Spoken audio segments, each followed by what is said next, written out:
21 বছর বয়সে এসেও আমি আমার জীবন নিয়ে ক্লান্ত, অথচ তিনি 45 বছর বয়সে এসেও আমাকে বলে যে চিন্তা করিস না বাবা, আমি তো আছি।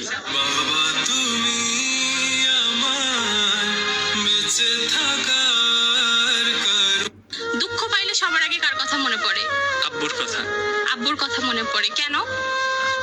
21 বছর বয়সে এসেও আমি আমার জীবন নিয়ে ক্লান্ত, অথচ তিনি 45 বছর বয়সে এসেও আমাকে বলে যে চিন্তা করিস না বাবা, আমি তো আছি। বাবা তুমি আমার বেঁচে থাকার কারণ। দুঃখ পাইলে সবার আগে কার কথা মনে পড়ে? আব্বুর কথা। আব্বুর কথা মনে পড়ে কেন? 21 বছর বয়সে এসেও আমি আমার জীবন নিয়ে ক্লান্ত, অথচ তিনি 45 বছর বয়সে এসেও আমাকে বলে যে চিন্তা করিস না বাবা, আমি তো আছি। বাবা তুমি আমার বেঁচে থাকার কারণ। দুঃখ পাইলে সবার আগে কার কথা মনে পড়ে? আব্বুর কথা। আব্বুর কথা মনে পড়ে কেন?